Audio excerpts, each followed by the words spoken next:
Hello, good evening. Good evening po. Good evening. Sino ka? Si Michael po. Si Michael. Michael, hello.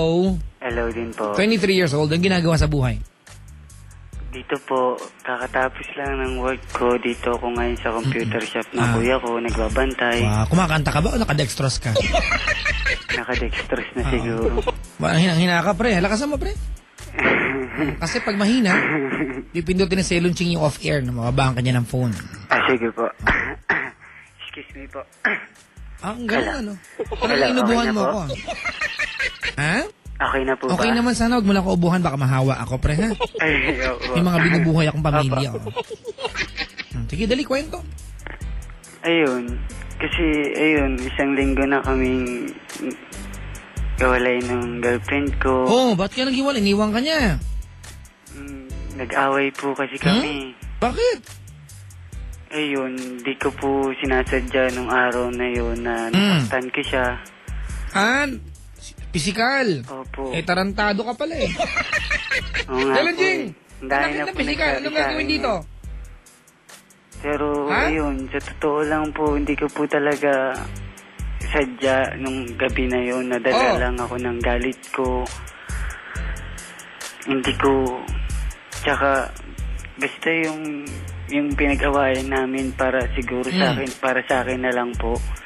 Ano yung pinag-awayan? Baka pwede malaman kung ano pinag-awayan nyo? Ano po, yung puro gusto ko na lang daw po yung nasusunod. Gano'ng katagal na ba kayo? Ano po, 16 months na po. 16 months. So 1 year and 4 months. Apo. Anong klaseng pananakit ang ginawa mo? Nasaktan ko po siya. Oo nga, nasaktan mo nga. Yung kamay ko dumampi sa mukha niya. Sinampal mo. Parang ganun na Hindi, rin. wag na parang. Oo na lang kung talagang yun naman talaga. Opo, yun po. Basta, kahit ako, ayoko na pong maalala, ayoko na pong maisip. Wow, congrats pare ha. Ikaw pa yung diring-diri sa ginawa mo. Hindi po, kasi po, pag naiisip ko lang para po akong yung pagsisisi yung nararamdaman ko na bakit. First time mo bang gawin to? Opo. At least last time na iniwan ka na. Buti nga sa'yo. Diba? Sige. Ayun. Hindi ko alam kung anong gagawin. O di wala, mag-move on ka na. Kalimutan mo na siya. Hindi ko po kaya eh. Sinampal mo eh.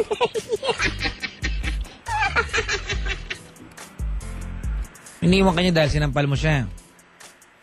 Ayun, ano pangalan ng girlfriend mo? Nag-usap naman po kami, tapos hanggang kailan pa rin po, kahit ngayon nag-usap po kami.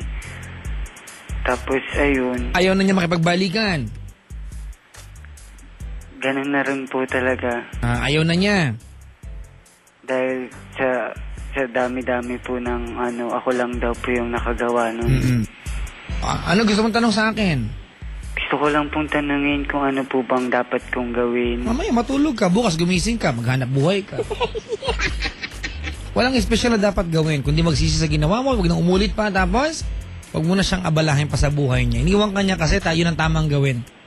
Yun ang dapat niyang gawin. Diba? Apo. Diba? Apo. Oo. Papa Jack, sabi dito, basahin ko lang yung text para sa'yo, ha? Ha? Sige po. May something pala yan eh, sabi dito. Baka sometimes. Saan ba umuwi yan? Pupusta ako, Papa Jack, may tendency pa na maulit yan ulit. Ungas na yan. Galit. Diba? Ganito gawin natin, ha? Michael! Apo. Ano pangalan ni girlfriend? Ano gusto mo sabihin sa kanya kung nakasakal nakaantabay siya? Nakikinig na po siya. Dali, ano pangalan? Jenny B po. Jenny? Jenny B. Sige, anong gusto mo sabihin sa kanya?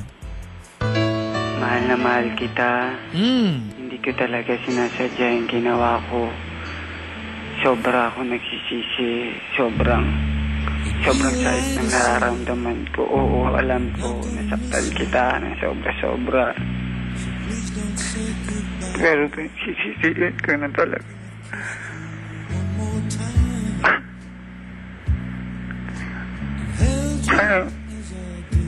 Hindi ko hinihingi na mapatawad mo agad ako.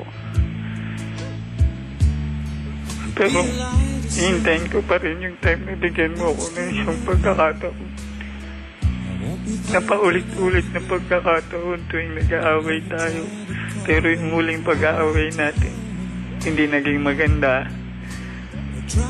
Nasaktan kita. Sorry.